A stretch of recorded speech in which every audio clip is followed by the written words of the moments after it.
Kumari versus state of ઉત્તર પ્રદેશમાં કે કોગ્નિઝેબલ ગુનો હોય એટલે પોલીસને એફઆઈઆર નોંધવી ફરજિયાત છે. તમે પોલીસ સ્ટેશનમાં જાઓ છો, પોલીસ તમારી એફઆઈઆર નથી લેતી એટલે પોલીસ એ ગુનો કરી રહી છે. એને રેકોર્ડ કરો. એ પોલીસ અધિકારીને તમે કોઈ પણ પ્રકારનો પ્રશ્ન કરો તો એ કોઈ સંજોગોમાં ગુનો ના બને. કેમ કે આઈપીસી ની ધારા 78 એવું કહે છે કે જ્યારે કોઈ કોર્ટનો હુકમ હોય અને એની અમલવારી કોઈ જગ્યાએ નથી થતી અને એની અમલવારી કરાવવા માટે તમે કોઈ કાર્ય કરો તો એ ગુનો કોઈ સંજોગોમાં ના બને. આ થઈ આઈપીસી ની ધારા 78. હવે નેક્સ્ટ સેક્શન કહેવાનો છું. આઈપીસી ની ધારા 95. આઈપીસી ની ધારા 95 એવું કહે છે, આપણે રસ્તા પર જઈએ ને, પોલીસ વાળા આમ ઉભા રહી ગયા હોય, રસ્તાનો વચ્ચોવચ્ચ દંડ ઉઘરાવ આમ અથવા આમ ઉભા રહી ગયા હોય, જ્યારે એમના પપ્પાએ રોડ બનાવી દીધો હોય ને એ રીતે ઉભા રહી ગયા હોય અદબ પાડીને રસ્તાની વચ્ચોવચ્ચ માત્ર ને માત્ર દંડ ઉઘરાવવા માટે અને જાહેર જનતાને હેરાનગતિ કરવા માટે. બીજો કોઈ ટાર્ગેટ નથી હોતો. અને જો એમના કહેવાથી તમે ગાડી ના ઉભી રાખી અથવા એમની બાજુમાંથી ગાડી લીધી એટલે ડાયરેક્ટ રોવાનું ચાલુ કરી દેશે. મને કૂચલવાની કોશિશ કરી, મને જાનથી મારી નાખવાની કોશિશ કરી. પોલીસ વાળાને તમે આંગળી ચીંધીને વાત કરો એટલે ડાયરેક્ટ એ ચાલુ કરી દેશે કે મને આંગળી ચીંધીને કેમ વાત કરે છે, મને તૂતાદી કેમ વાત કરે, તારી અમે તો ગુનો દાખલ કરી દઈશ, અમારા કામમાં તું રૂકાવટ કરે છે. કદાચ જો બોલાચાલી થઈ, ધક્કો લાગી ગયો તો પોલીસ વાળાને ધક્કો મારે છે, આ ચાલુ કરી દેશે, ગુનો દાખલ કરી દઈશ. એટલે આ બધી વસ્તુઓ સાથે ડીલ કરે છે આઈપીસી ની ધારા 95. આઈપીસી નું એવું કહે છે કે જ્યારે તમે કોઈ એવું કાર્ય કરો, બરાબર, જેનાથી કોઈ સ્લાઇટ હાર્મ એટલે બહુ ઓછી હાનિ થાય તો એ કોઈ પણ પ્રકારે ગુનો નથી. આપણે રોજિંદા જીવનમાં આપણે ધક્કા કોઈના લાગી જ જાય, કોઈ આપણી હારે આંગળી ચીંધીને વાત કરતું જ હોય તો એ કોઈ ગુનો નથી. જેનાથી સ્લાઇટ એટલે બહુ ઓછું નુકસાન તમને થાય છે, સ્લાઇટ હાર્મ જે ઇગ્નોર કરી શકાય, બરાબર, એ કોઈ પણ પ્રકારે ગુનો બને નહીં. આ આઈપીસી ની ધારા 95 કહે છે. એટલે આ લોકો તમને એમ કહે ને આંગળી કેમ ચીંધે છે, મારી હારે ધક્કા મૂકી કેમ કરે છે, અમને કુચલવાની કોશિશ કરી દીધી, કોઈ ગુનો નથી ભાઈ. આ લોકોને ખાલી ગુના બનાવવા જ છે. કારણ કે કાયદાઓ ખુદ એમને ખબર નથી કે શું કાયદાઓ છે. કાયદાઓ ખ્યાલ હોય તો કઈ કામ થાય ને. તકલીફ શું પડી જાય છે ખબર, એ પણ તમને જણાવી દો. તકલીફ એ પડી જાય છે કે આ લોકો ખાખી પહેરે ને ત્યારે એવી શપથ લે કે અમે બંધારણને વફાદાર રહીશું, પણ જેવી ખાખી મળી જાય ને એટલે આ લોકોને ખુદ એવું થઈ જાય છે કે અમે પોતે જ બંધારણ છીએ, અમે પોતે જ કાનૂન છીએ. નહીં, કાનૂન છે આઈપીસી, સીઆરપીસી, જેને પાલન કરવા માટે તમે બંધાયેલા છો. વિડીયો શેર કરવાનો છે કારણ કે આજે કાયદાકીય માહિતી આપું ને એ હરેક વ્યક્તિ સુધી પહોંચવી જોઈએ. હરેક વ્યક્તિ જાગૃત થવો જોઈએ કે કઈ વસ્તુ ગુનો છે અને કઈ વસ્તુ ગુનો નથી. જો એ વસ્તુ તમે જાણી લેશો ને એટલે આ લોકોની જે ગીધડ ભક્તિ છે ને એ બંધ થઈ જશે. અને આ લોકોની ગીધડ ભક્તિ મને તો બહુ ખૂચે છે. તમને ખૂચે છે કેમ છે મને ખ્યાલ નથી, પણ મને બહુ ખૂચે છે. મારથી સહન ક્યારેય નથી થતી. અને તકલીફની વાત તો એ છે કે આ લોકો મારી હારે તો ચાળા લેવા આવતાય નથી. બસ જાહેર જનતા અને સામાન્ય જનતાને જ્યાં દબાવે છે, જ્યાં એમની ગુંડાગર્દી ચાલે ને ત્યાં જ. મેં આગળના વિડીયોમાં જણાવી લીધું કે right to self defence IPC ની ધારા 96 થી 106 એની સાથે ડીલ કરે છે. જ્યારે કોઈ પણ પોલીસ અધિકારી ખોટી રીતે કામ કરે છે, ગેરકાનૂની કામ કરે છે, એને તમે અટકાવો, એ તમને મારે, ખોટી રીતે કામ કરતો હોય તો એને સામો મારો. એ મારે તો તમારી આત્મરક્ષા માટે તમે પણ એને મારી શકો અને કોઈ પણ પ્રકારે ગુનો નથી. આઈપીસી ની ધારા 96 એવું કહે છે. એટલે કાયદાઓ જાણવાના છે ને જાગૃત રહેવાનું છે. અવારનવાર એવો ફોન આવ્યો છે એટલે આ વસ્તુ લઉં છું કે કોરોનાના સમયમાં ગમે તેની દુકાન પર ઘરી જાઓ, દુકાન પર ઘૂસી જશે એટલું કાફી નથી. દુકાનમાં ઘૂસશે, વેપારમાં કોઈ વ્યક્તિ નાની દુકાન ખોલીને બેઠો હોય, કોઈ ઓફિસ ખોલીને બેઠો હોય, એની દુકાનમાં સીધા ઘરી જાઓ, ડાયરેક્ટ કેમેરો ચાલુ કરશે, સીધા રેકોર્ડિંગ. યુનિફોર્મ પણ નહીં પહેર્યો, હા યાદ રાખજો, યુનિફોર્મ પણ નહીં પહેર્યો હોય. આ ડી સ્ટાફના દાદાગીરી સ્ટાફ એ ઘૂસી જશે દુકાનની અંદર, વિડીયો રેકોર્ડિંગ ચાલુ કરશે, તમારા આખા દુકાનનું રેકોર્ડિંગ કરી લેશે. આ ગુનો નથી. પણ સરકારી મિલકતમાં તમે જાઓ, ત્યાં પોલીસ વાળા ટ્રાફિક ગોડાઉનમાં તમે ન્યા લાઈવ થાવ તો એ ગુનો છે. તમારી પોતાની ઓફિસની અંદર આ લોકો ઘૂસી જશે, વિડીયો રેકોર્ડિંગ કરશે, તમારા પ્રાઇવસીની ધજિયા ઉડાઈ દેશે. એ ગુનો નહીં બને. પછી નવું નજરાણું આવ્યું આ ગુજરાત સરકારનું. તકલીફ મને દુખે છે, અહીંયા દુખે કે અગાસી પર તમે 5 થી વધારે વ્યક્તિઓ ભેગા થાવ તો તમારા ઘરની અગાસી ઉપર આ લોકો આવી શકે અને તમારી સામે ફરિયાદ માંડી શકે. મને એ નથી સમજાતું કે આ જે દુકાન રાખી છે, આ મકાન જે રાખ્યું છે એના ભાડાના પૈસા સરકાર આપે છે. એ ઘરનું મકાન તમે સરકારના પૈસામાંથી રાખ્યું છે, એ સરકારી પ્રોપર્ટી છે. જો ગમે ત્યારે પોલીસ અધિકારી ગમે ત્યાં ગમે એની ઓફિસમાં ઘૂસી જાય, ગમે એના ટેરેસ પર ચડી જાય, સારું છે આ સાલાઓ એવો કાયદો નહીં લાવતા કે બેડરૂમની અંદર હસબન્ડ ઉપર શું છે, વાઈફ નીચે શું છે, સાથે શું છે, તો એના બી ફોટોગ્રાફ મૂકશે અને એ લોકોને બી સાથે નહીં રહેવાનું. આ લોકો આવા કાયદા પણ લાવશે. જો જાગૃત નહીં બનો ને તો કાયદાઓની લિમિટ હોય છે. આ વસ્તુ યાદ રાખજો. કાયદાઓની શું લિમિટ હોય છે ને કહું છું અહીંથી. કોન્સ્ટિટ્યુશન ભારતનું બંધારણ એવું કહે છે, આ ભારતીય બંધારણની ધારા 13 એ એવું કહે છે કે એવો કોઈ પણ કાયદો રાજ્ય સરકાર બનાવે અથવા કેન્દ્ર સરકાર બનાવે જેનાથી આપણા બંધારણીય હકોનું હનન થતું હોય, નુકસાન થતું હોય, ભંગ થતો હોય તો એ કાયદાઓ રદ છે, રદ બાતાલ ગણાય એવા કાયદાઓ. આ ભારતીય બંધારણની ધારા 13 કહે છે, હું નથી કહેતો. તો જ્યારે સરકાર એવો કાયદો બહાર પાડે કે દુકાનોની અંદર પોલીસ વાળા ઘરી જાય, ઓફિસની અંદર પોલીસ વાળા ઘરી જાય, કેમ તમારે ફ્રીડમ ઓફ બિઝનેસ નથી?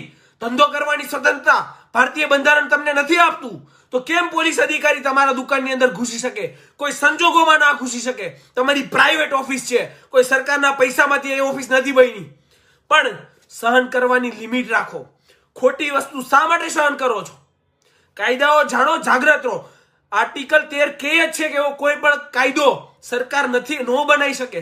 આ તો સરકારે જાહેરનામું બહાર પાડ્યું, આપણે દિલ ખુશ કરીને આપણી ઉપર લઈ લીધું. કેમ? વિરોધ કરવાની આઝાદી ભારતીય બંધારણ આપે છે. સરકાર બનાવી દે એટલે કાયદો થઈ ગયો એવું ના હોય. તો તાનાશાહી છે અહીંયા. આ લોકો બધું કરશે. એટલે અને પછી આ લોકો ટેરેસ પર આવતા હતા. તમે ઘર પર હોય, ધાબા પર ઉત્તરાયણમાં ટેરેસ પર આવી જવાનું. 5 થી વધારે લોકોને ભેગું નહીં થવાનું. કેમ ભાઈ? ટેરેસ સરકારના પૈસામાં જ મકાન બનાવ્યું છે તો ટેરેસ પર ચડી જાય. આની માટે કયો ગુનો લાગે ને તમને કહું. હવે નેક્સ્ટ ટાઈમ કોઈ પણ પોલીસ અધિકારી, કોઈ પણ ડિસ્ટાફનો અધિકારી, કોઈ પણ દાદાગીરી સ્ટાફ તમારા ઓફિસની અંદર ઘૂસે તો એ આઈપીસી ની ધારા 447 મુજબ ગુનો બને. ક્રિમિનલ ટ્રેસપાસ કહેવાય એને.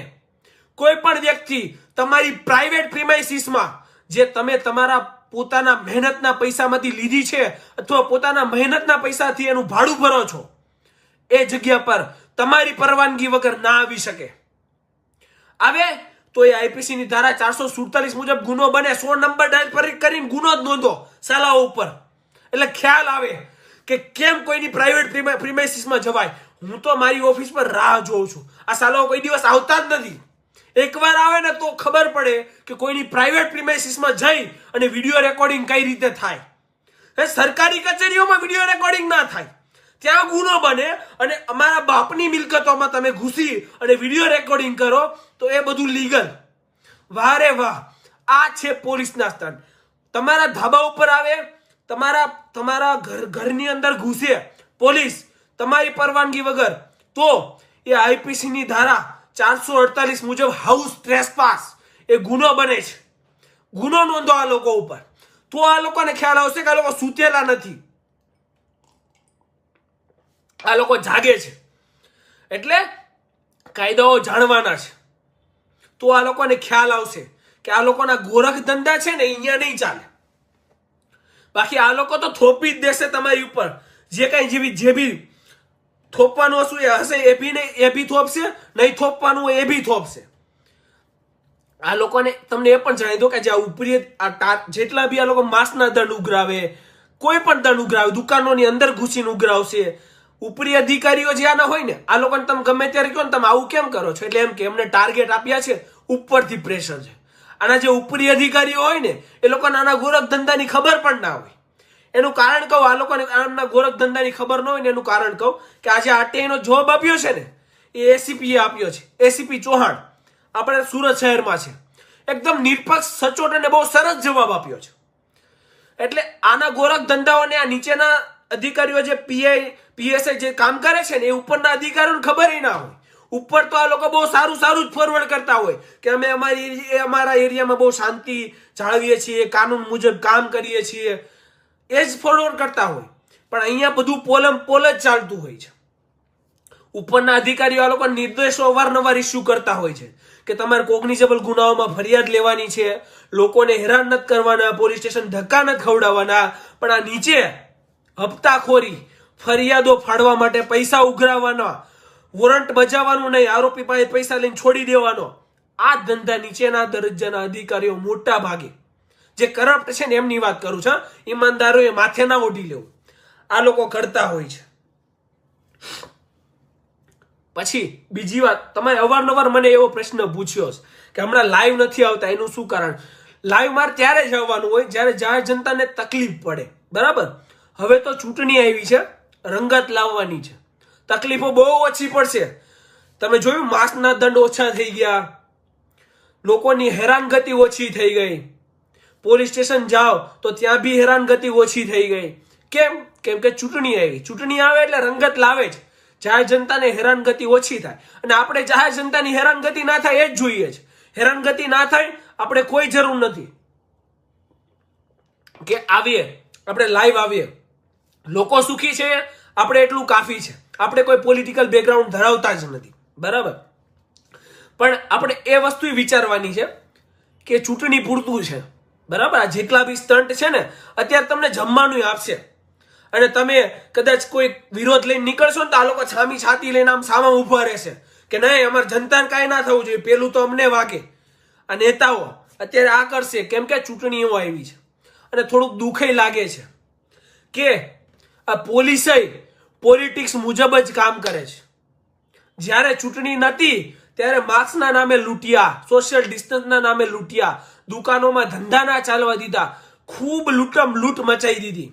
અને હવે જેવી ચૂંટણી આવી એટલે માસ્કના દંડ બંધ, 188 ના ટાર્ગેટ બંધ, માસ્કના ટાર્ગેટ બંધ, બધું જ બંધ. કેમ?